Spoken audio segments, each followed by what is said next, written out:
Terima kasih masih bersama kami pemirsa. Polisi berhasil menangkap satu tersangka lagi pembunuhan mahasiswi Universitas Muhammadiyah Malang, Faradila Amalia Najwa. Tersangka ditangkap di Pamekasan, Madura setelah 4 hari buron.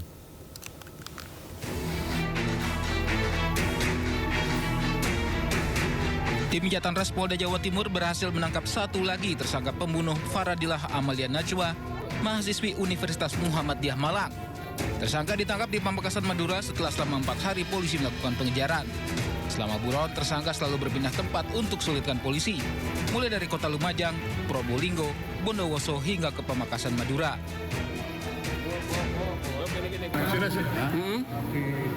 Tiris, kemudian kita kejar ke Lumajang, ke Pamekasan, tapi sampai di Pamekasan ada yang membawa kabur dari keluarganya. Dengan nego yang sangat alot, alhamdulillah tersangka bisa kita amankan. Penangkapan tersangka S melengkapi daftar tersangka setelah sebelumnya polisi mengamankan Bribka AS, oknum anggota Polres Probolinggo yang merupakan kakak ipar korban.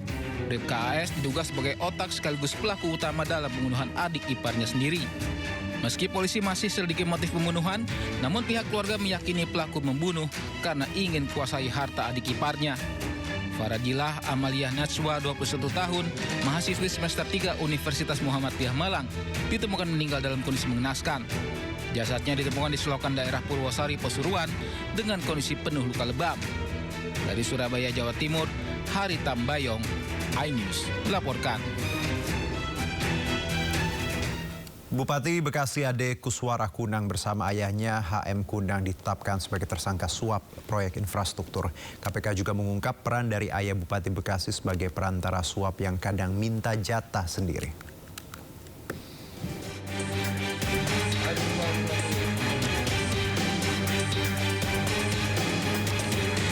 Komisi Pemberantasan Korupsi menetapkan Bupati Bekasi Ade Kuswara Kunang sebagai tersangka kasus dugaan suap proyek di Kabupaten Bekasi. Selain Bupati, KPK juga menetapkan 2 orang lainnya sebagai tersangka, yakni HM Kunang selaku ayah Bupati dan seorang kontraktor bernama Sarjan. Bupati Ade diduga meminta komisi kepada Sarjan untuk memuluskan sejumlah proyek infrastruktur yang akan dibangun. Total ijon yang diberikan oleh SRJ kepada ADK bersama-sama HMK mencapai 9,5 miliar. Pemberian uang dilakukan dalam 4 kali penyerahan melalui para perantara. Selain aliran dana tersebut, sepanjang tahun 2025, ADK juga diduga mendapat penerimaan lainnya yang berasal dari sejumlah pihak, sehingga totalnya 4,7 miliar. Ya. Dalam kegiatan tangkap tangan ini KPK turut mengamankan barang bukti di rumah ADK berupa uang tunai 200 juta, di mana uang tersebut merupakan sisa setoran ijon keempat dari SRJ pada ADK melalui para perantara. Jadi tadi disampaikan bahwa pekerjaannya belum ada, tapi kan biasanya pekerjaannya berulang. Infrastruktur kan seperti itu ya.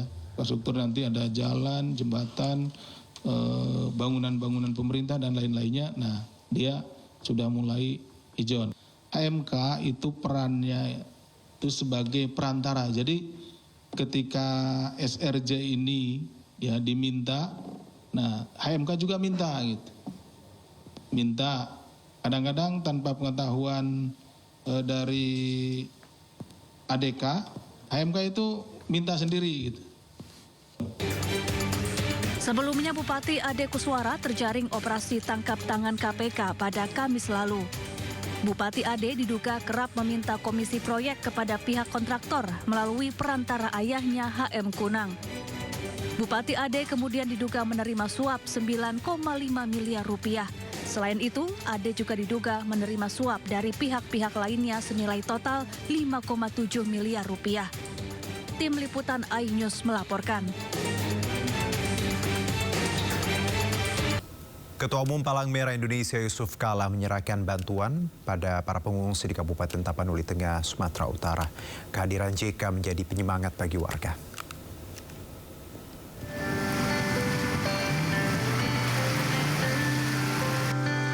Ketua Umum Palang Merah Indonesia Yusuf Kala meninjau kondisi para pengungsi serta menyerahkan bantuan kemanusiaan di SMA Negeri 1 Tuka di Desa Utana Balon, Kecamatan Tuka, Tapanuli Tengah. Selain memberikan dukungan moral, Yusuf Kala juga menyerahkan bantuan logistik berupa bahan kebutuhan pokok dan perlengkapan bagi para pengungsi. Yusuf Kala menekankan pentingnya pemulihan pasca bencana yang sistematis. Ada 2 tahap tanggap darurat, mereka tinggal di sini, kemudian tahap rehabilitasi kita bersihkan semua lingkungan. Tahap ketiga rekonstruksi. Nah, rekonstruksi itu bagaimana mengembalikan suasana pekerjaan di sini, sawah, kebun. Nah, dalam tahap itu semua dibantu oleh pemerintah daerah, oleh pusat, oleh PMI, kita siap untuk. Sementara itu, pemerintah daerah setempat menyampaikan apresiasi atas perhatian Yusuf Kala dan berharap kehadiran tokoh nasional dapat memberikan semangat bagi warga terdampak bencana. Dari Tapanuli Tengah, Sumatera Utara, Sukardi, iNews melaporkan. Ya, aksi heroik seorang kapten penerbangan dari TNI AU Skadron 8 saat menurunkan bantuan untuk korban banjir di pesisir selatan Sumatera Barat menuai pujian. Aksinya terekam kamera pada saat mendaratkan helikopter pengangkut bantuan tanpa menyentuh tanah karena berada di daerah perbukitan dengan kemiringan tinggi. Ya, beginilah aksi heroik pilot TNI AU dalam mendistribusikan bantuan ke lokasi korban banjir yang kampungnya masih terisolasi di nagari Sungai Limau, Kabupaten Pesisir Selatan, Sumatera Barat. Dengan teknik tinggi, pilot TNI AU ini, Kapten PNB Indra Sakti, mampu mendaratkan helikopter jenis Caracal HT-7206 di ketinggian yang sangat rendah sampai salah satu rodanya menyentuh tanah, sedangkan sebelahnya lagi tidak menyentuh permukaan tanah dikarenakan permukaan tanah sangat miring. Walau penuh resiko, tetapi aksi ini mampu dilakukan oleh pilot selama beberapa menit dengan selamat. Semua bantuan sebanyak 2,3 ton pun berhasil diturunkan dengan baik dan diterima masyarakat yang daerahnya masih terisolir.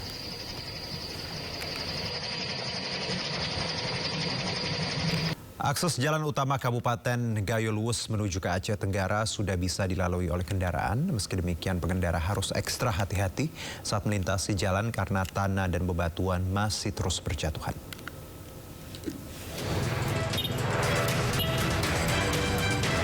Akses jalan utama yang terletak di Desa Tetumpun, Kecamatan Putri Betung, Kabupaten Gayo Luwes menuju ke Aceh Tenggara yang sempat terputus, kini bisa dilalui kembali. Meski badan jalan sempit karena sebagian tertutup bebatuan dan tanah longsor, pengendara tetap berusaha menerobos dengan ekstra hati-hati. Tanah dan bebatuan juga masih berjatuhan akibat kondisi tanah yang tidak stabil. Polisi juga terus berjaga di sejumlah titik lokasi yang masih rentan akan terjadinya longsor. Belum bisa jalan bang, kalau dipaksakan tergantung darah lagi. Dan air pelabu sana sama jalan sini. Sopirnya belum bisa bang kalau mobil ini bang. Kalau nggak ahli sopirnya mau ke bawah tuh kita bang. Oke, siap. Tapi bisa bang ya, sempat bisa bang masuk ke wilayah ini bang ya? Bisa, cuman kalau mobil kosong bisa lah. Cuman kok muatan kurang. Untuk kegiatan pembukaan jalan Aceh ini termasuk di Desa Penomon ini jalan amblas dan longsor, sehingga kami menempatkan personil untuk pengamanan sehingga mengamankan masyarakat dalam melewati lintasan jalan yang baru dibuka selama kurang lebih memasuki hari ke-24. Akses jalan utama Kabupaten Gayo Luwes menuju ke Aceh Tenggara sudah bisa dilalui oleh kendaraan. Akses darat yang juga sudah pulih di Aceh adalah jalur Takenggon Bener Meriah. Selain di Aceh, ada 4 akses darat yang sudah pulih di Sumatera Barat, antara lain Sikalau Lembah Melintang, Sawah Suduk Koto Hilalan, Solok Nagari Pinanggahan, dan Padang Mantuang Kayu Tanam. Dari Kabupaten Gayo Luwes Aceh, Medi Arjuna, iNews melaporkan. Ya, selain masalah listrik, kelangkaan gas juga menghantui warga Aceh. Di tengah kebutuhan hidup yang mendesak, warga terpaksa antri berjam-jam sambil membawa anak. Meski antri, tak sedikit yang pulang dengan tangan kosong.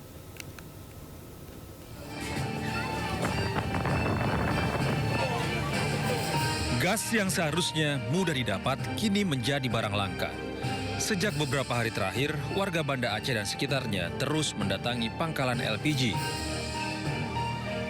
Untuk mendapatkan gas LPG, sebagian warga mengaku harus berkeliling dari satu pangkalan ke pangkalan yang lain dan terpaksa membawa serta anak-anak mereka yang masih balita karena tidak ada yang menjaga di rumah. Kondisi ini memicu keresahan. Warga berharap pemerintah segera turun tangan menambah pasokan gas LPG agar kelangkaan tak berlarut. Dari jam 6 subuh. Oke. Sampai sekarang belum dapat juga nih lagi. Kalau kondisi gas di luar seperti apa, Bang, saat ini? Kalau kondisi gas di luar, banyak nggak ada harapan. Abang sudah berapa tempat mencari gas? Sudah 5 tempat. Sementara itu, Menteri Koordinator Bidang Pembangunan Manusia dan Kebudayaan Republik Indonesia Pratikno menyebut pasokan gas LPG di lokasi terdampak bencana dalam kondisi stabil. Terkait ketersediaan BBM dan gas, secara umum pasokan di wilayah terdampak berangsur stabil meskipun di beberapa kabupaten seperti Tapsel, Mandeling Natal, serta Bener Meriah dan Aceh Tengah masih terjadi keterbatasan dihadapkan pada tantangan-tantangan untuk percepatan distribusi. Warga berharap kekosongan stok LPG di Aceh segera diatasi pemerintah agar tidak berdampak luas hingga menyebabkan kelumpuhan ekonomi di Banda Aceh. Dari Banda Aceh, Syukri Syarifuddin, iNews melaporkan. 3 jaksa di Kabupaten Hulu, Sungai Utara, Kalimantan Selatan ditahan KPK usai ditetapkan sebagai tersangka pemerasan. Ketiganya diduga memeras sejumlah pejabat dinas agar pengaduan yang masuk tidak ditindaklanjuti. Bang Ebi kalau nggak diproses gimana Pak? Abang juga. KPK menetapkan 3 pejabat Kejaksaan Negeri Kabupaten Hulu Sungai Utara, Kalimantan Selatan sebagai tersangka pemerasan.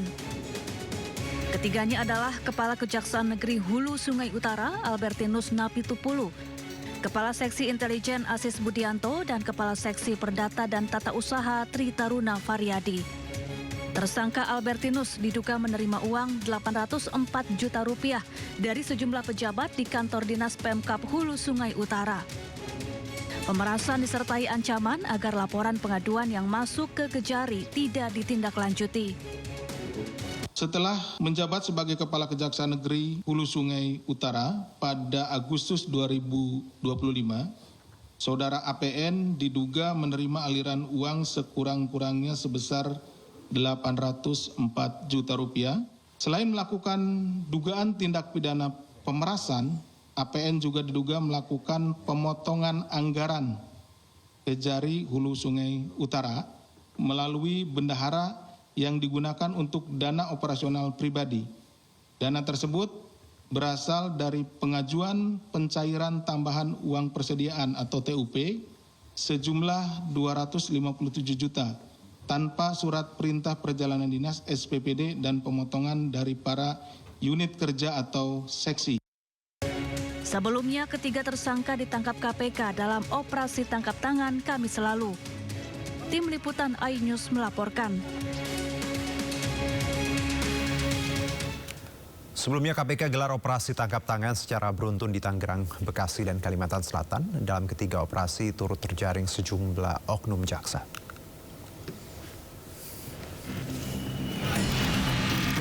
Bang, sampein dulu Bang buat masyarakat. Dalam 24 jam, KPK melakukan operasi tangkap tangan di berbagai daerah, mulai dari Tangerang, Bekasi, hingga Kalimantan Selatan. KPK menangkap seorang oknum jaksa, 2 pengacara, serta 6 pihak swasta dalam operasi tangkap tangan di Tangerang, Banten terkait kasus pemerasan warga negara Korea Selatan. KPK pun menyerahkan 2 orang, salah satunya oknum jaksa beserta barang bukti hasil OTT di Tangerang, Banten kepada Kejaksaan Agung. Terkait operasi tangkap tangan di Bekasi, KPK menangkap 10 orang termasuk Bupati Bekasi. KPK pun menyegel rumah Kepala Kejaksaan Negeri Kabupaten Bekasi, Edi Subarman, di Cikarang. Penyegelan diduga masih terkait dengan OTT Bupati Bekasi. Kepala Kejaksaan Negeri Hulu Sungai Utara berinisial APN dan kasih intelnya berinisial AB terjaring operasi tangkap tangan Komisi Pemberantasan Korupsi di daerah Kalimantan Selatan pada Kamis 18 Desember. Keduanya kemudian diterbangkan dari Kalimantan Selatan ke Jakarta untuk diperiksa secara intensif di Gedung Merah Putih KPK. Ini masih terus bergulir dan kami tentunya butuh dukungan, butuh pengawalan teman-teman melalui kinerja-kinerja jurnalistik supaya setiap penegakan hukum dugaan tindak pidana korupsi juga bisa disampaikan secara transparan dan akuntabel. Kami tidak bisa memberikan apa-apa, yang bisa KPK berikan hanya upaya dan kinerja terbaik dalam upaya pemberantasan. KPK pun memiliki waktu 1 kali 24 jam untuk mengumumkan status para pihak yang terjaring operasi tangkap tangan.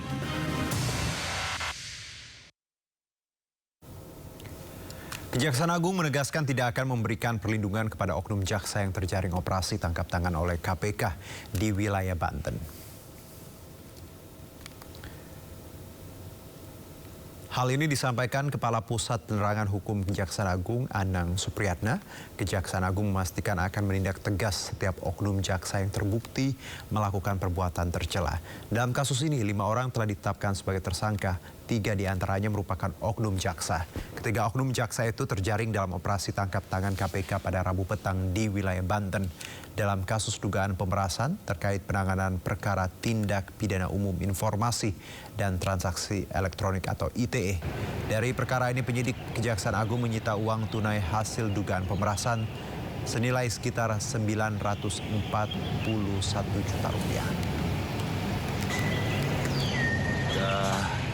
3 orang, yang satu oknum jaksa berinisial RZ, yang kedua dari pihak swasta berinisial DF dan MS, seorang perempuan.